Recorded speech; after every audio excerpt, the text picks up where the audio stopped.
నమస్కారం, welcome to I dream. ధర్మ మార్గం విత్ విజిత కార్యక్రమానికి స్వాగతం. ప్రస్తుతం మనతో పాటు ఉన్నారు ప్రముఖ ఆధ్యాత్మికవేత్త గట్టుపల్లి సురేష్ బాబు గారు. ఇప్పుడు వారితో మాట్లాడి మరిన్ని విషయాలు తెలుసుకుందాం, మన సందేహాలన్నింటినీ కూడా నివృత్తి చేసుకుందాం. నమస్తే అండి. జై శ్రీమన్నారాయణ. సురేష్ గారు, మంచి చెడు ఇవి రెండు పక్క పక్కనే ఉంటాయి.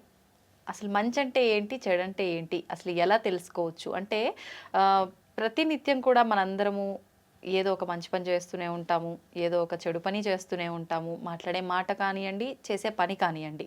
కానీ ప్రతి ఒక్కరు ఏమనుకుంటారంటే వాళ్ళు చేసేది కరెక్టే, నేను ఎప్పుడు తప్పు చెయ్యను అనే ఒక ధోరణిలో ఉంటారు.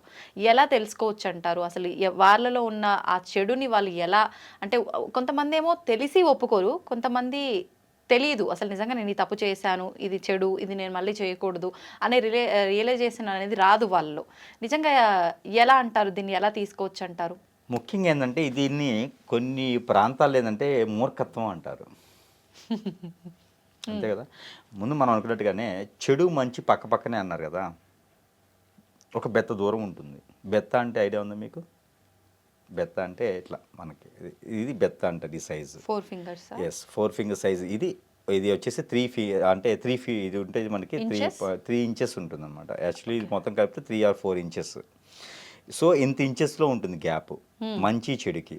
అలానే నిజము అబద్ధము ఇది ఒకటి ఉంటుంది మీకు. నిజము అబద్ధము, మంచి చెడు, నిజము అబద్ధము, వీటికి కల వ్యత్యాసం, తేడా, ఆ ఒక గ్యాప్ అంటే ఎంత దూరంలో ఉంటాయి అనే దానికి బెత్త. దీన్ని మనం బెత్తే అంటాం. ఇది జాన, ఇది మూర, ఇది బెత్త. ఈ తేడాతోనే ఉంటాం. ఇది ఎలాగా అసలు ఫస్ట్ మనకి ఈ యొక్క మంచి చెడు, అబద్ధం నిజం, ఈ తేడా ఏంటి అసలు ముఖ్యంగా? ఓకే. ఈ తేడా ఏంటంటే మనము ఏది మాట్లాడాలన్నా కూడా మనం దేంతో మాట్లాడతాం? నోటితో. అది నిజమా కాదని తెలియడానికి ఎలా చూస్తాం? బుద్ధి ఉపయోగించాలి. కళ్ళతో.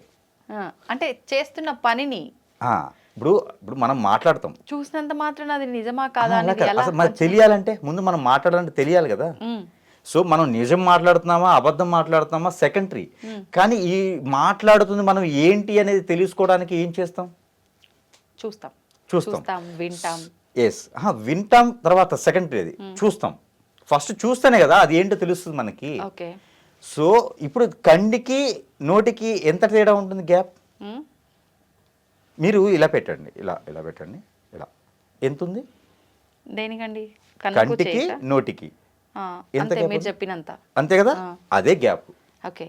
అదే గ్యాప్. ఇక మనం ఏది చెప్పినా నోటితో మాట్లాడతాం.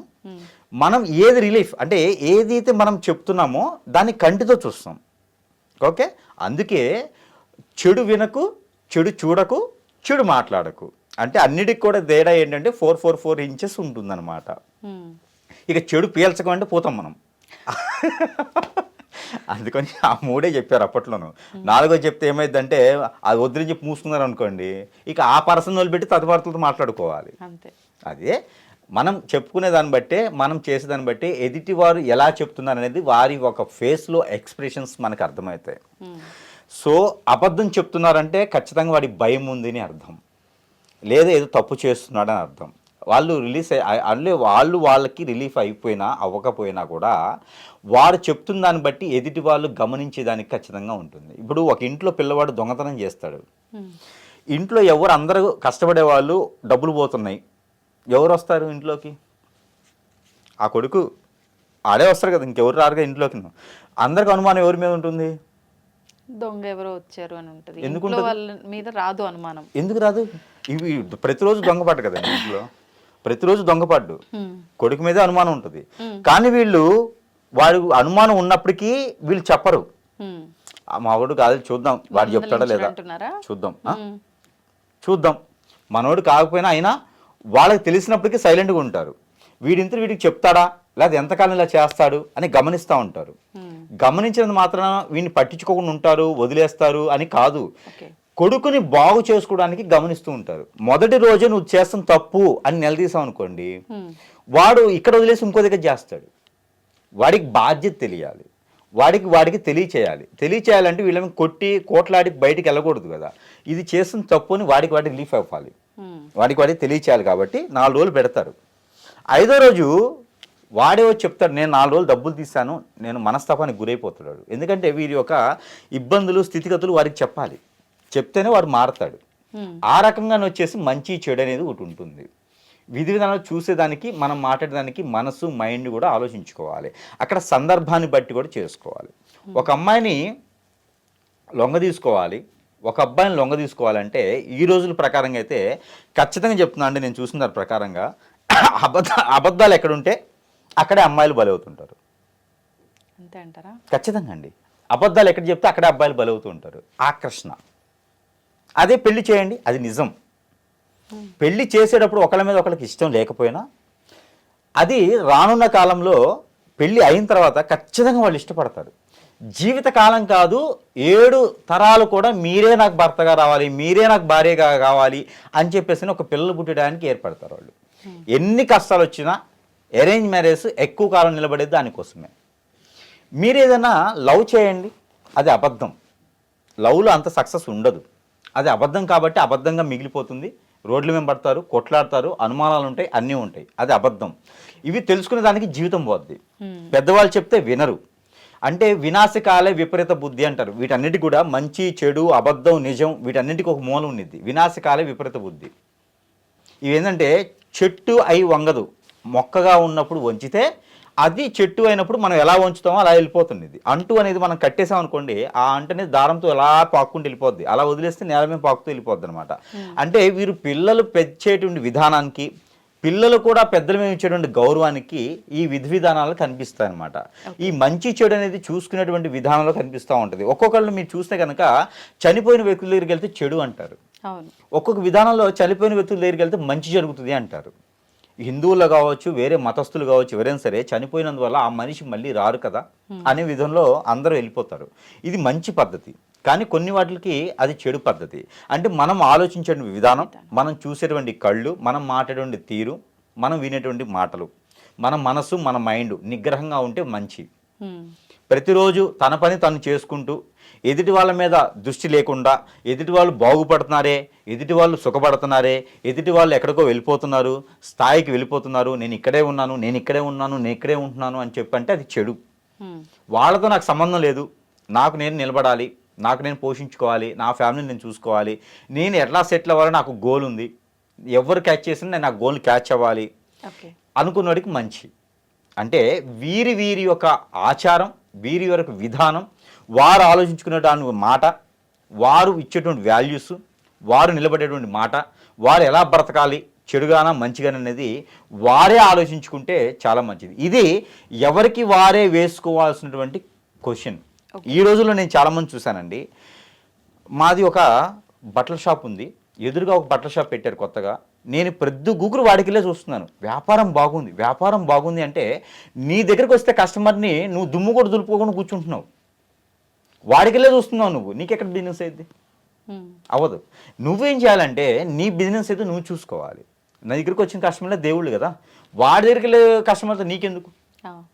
అలా ఆలోచిస్తే మంచి, ఇలా ఆలోచిస్తే చెడు. అంటే వాడి దగ్గర గురించి ఆలోచిస్తే నువ్వు పోతావు.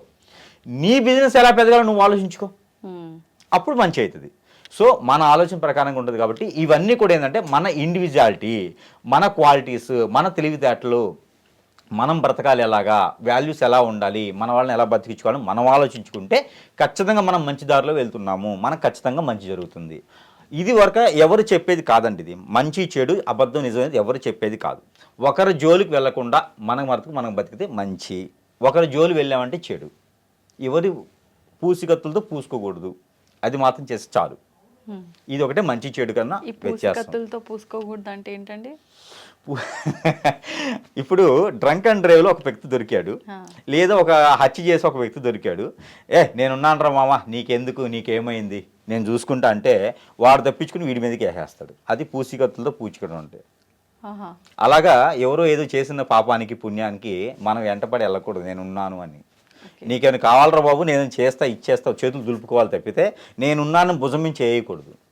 భుజం మీద చేస్తే ఖచ్చితంగా వేసినట్టు పోతాడు, వేయించుకున్నాడు ఉంటాడు, అట్లనే వేసినట్టు పోతాడు. ఇదే పూచికత్తులు అంటే. మనం ఏదైనా సాక్ష్యం ఉండకూడదు, మనం ఏదైనా హెల్ప్ చేయాలంటే చేసి వదిలేయాలి. అంతేగా నేనున్నాను అనే ధైర్యాన్ని ఇంకోళ్ళకి ఇవ్వకూడదు. ముందు నీ ధైర్యం ఏందో చూసుకోవాలి. ఓకే. ఇప్పుడు అందుకోసమే పెద్ద పెద్ద నాయకులు కావచ్చు అందరూ అంటారండి, ఎందుకండి నా వెనక ఎమ్మెల్యేనే ఉన్నాడు కానీ నాకు ఏం చేయడు. ఎందుకు చేయాలండి మీకు? నా వెనక మంత్రి ఉన్నాడండి ఏం చేయడు. నీకు చేస్తే ఆడిపోతాడు. ఎందుకు చేస్తాడు? నువ్వేదో మర్డర్ చేసి వస్తావు, ఆయన కాపాడాలంటే ఏడుకట్లా కాపాడుతాడు? ఎంతమంది కాపాడుతాడు? ఆయన కాపాడుతాడని తెలిస్తే మొత్తం రాష్ట్రం అంతా చంపుకుంటూనే పోతారు కదా. అందుకని ఎవరి పని వాళ్ళు చేసుకుంటే ఏ మంత్రితో ఏ రాజుతో అవసరం లేదు. ఎవరో పెడతారు ఎవరో చూస్తారు అనేది కాకుండా నువ్వేం చేస్తావు అనేది మంచి, ఎవరో పెడతారు అనేది చెడు. నువ్వు బ్రతకాలా, బ్రతికించాలా, బ్రతికించి చేయాలా, అంతే. ఎవరో వచ్చి నన్ను బతికిస్తాడు అనేది మాత్రం పెట్టుకోవద్దు. అది చేయకుండా ఉంటే ఖచ్చితంగా ఎదిగేదానికి ఉంటుంది. అందరూ కూడా అనిల్ అంబానీ స్థాయి కాదు, అంతకు మించిన స్థాయికి వెళ్ళిపోతారు. వాస్కోడి గామా స్థాయికి వెళ్ళిపోతారు ఖచ్చితంగా. కానీ ఎవరికి వాళ్ళు మాత్రం ఆలోచించుకోవాలి. ఎందుకండి ఇప్పుడు మాది ఆస్ట్రాలజీ ఫీల్డ్ ఉంది, ఎక్కడ దాకా ఎవరు సమస్య ఎవరు దాని గురించి అవసరం లేదు. మా దాంట్లో యూనిటీ ఉండదు. యూనిటీ ఉంటే మంచి ఒక పద్ధతిలో ఉంటుంది. యూనిటీ లేకపోవడం వల్ల ఎవరి పంచి వాళ్ళే తరుపుకొని ఎవరి గొప్ప వాళ్ళే చెప్పుకొని అందరి దగ్గర గుంజేసి అందరికీ కాంట్రవర్సీలు అవుతూ ఉంటారు ఒక యూనిటీ లేకపోవడం వల్ల. అదే కొన్ని రకాల మతాల్లో ఉన్నాయి, యూనిటీ ఉంటుంది. వాళ్ళని ఎవరిని టచ్ చేయండి ఖచ్చితంగా కడుపులో ఉన్న పిల్లలతో సహా వచ్చి కొడతారు. అంటే ప్రెగ్నెన్సీ వాళ్ళు కూడా వచ్చి కొడతారు. అంత యూనిటీ ఉంటుంది, అది మంచి. ఇండివిజువాలిటీ చెడు. అంటే మంచి రూట్లో వెళ్తే అన్నీ మంచిగా ఉంటాయి. ఇది తెలుసుకొని ఎవరి జీవితం వాడు నడుపుకుంటూ ఉంటే అది సుఖంగా ఉండేదానికి ఆస్కారం ఉంటుంది. వీళ్ళు నమ్మేటువంటి దేవుడు కూడా వీళ్ళకి దీవెనలు ఇస్తాడు. దేవుడు అంటే వాళ్ళ దేవదూతలు అంటే వాళ్ళ పెద్దవాళ్ళే. దేవుడు నాకు తెలియదు కానీ దేవుడు దూతలు అంటే వాళ్ళ పెద్దవాళ్ళు దీవెనలు ఇస్తారు. దేవుడు వాళ్ళు నమ్ముకుంటారు అట్లా. ధన్యవాదాలండి.